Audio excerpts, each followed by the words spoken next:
Mumbai city के अंदर cancer patient इतना normal हो गया अध्यक्ष महोदय। मेरा ऑफिस में डेली 15 से 20 कैंसर पेशेंट आ रहा है अध्यक्ष महोदय। अध्यक्ष महोदय, सम्मानीय केंद्रीय मिनिस्टर निर्मला सीतारामन जी कैंसर मेडिसिन के लिए 75% कम किया अध्यक्ष महोदय। अपना महाराष्ट्र का सरकार हीमो हो, रेडिएशन थेरेपी हो, हीमो के लिए पैसा महाराष्ट्र गवर्नमेंट कम करेगा क्या? पहले क्वेश्चन। दूसरा क्वेश्चन, मुंबई सिटी का अंदर KM hospital, Sion hospital, Cooper hospital, कितना बीएमसी रिलेटेड हॉस्पिटल है, उसमें कैंसर पेशेंट के लिए स्पेशल यूनिटी खोल सकता है क्या? Second question.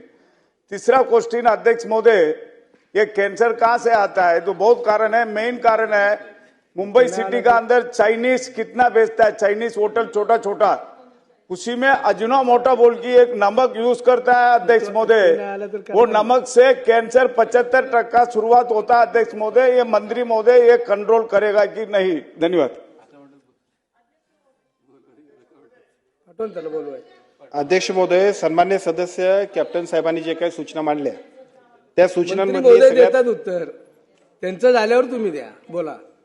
त्याच्यामधली सगळ्यात एक महत्त्वाची सूचना होती की मुंबईमध्ये सुद्धा या सगळ्या उपचारासाठी जसं निर्मला सीतारामनजींनी ज्या पद्धतीनं घोषणा केली आणि औषधांच्या मध्ये सुद्धा थोडीशी दरात जी सवलत दिली त्या पद्धतीने आपण करतोय काय?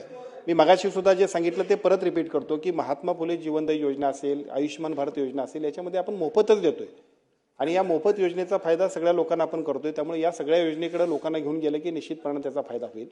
आणि दुसरा मुद्दा आपण सांगितला की ज्या पद्धतीची केमिकल्स वापरली जातात एकूणच सगळ्या आपल्या चायनीजच्या दुकानामध्ये असेल किंवा आता सर्रास सुद्धा वापरले जातात, एका बाजूला एफडीए असेल, दुसऱ्या बाजूला आम्ही असू किंवा सगळेच आपण लोकप्रतिनिधी सुद्धा याच्याबद्दल अवेअरनेस करणं गरजेचं आहे। आमच्या आरोग्य विभागाच्या वतीनं सगळ्या लोकांना त्याच्याबद्दलच्या सूचना आणि त्याच्याबद्दलचा अवेअरनेस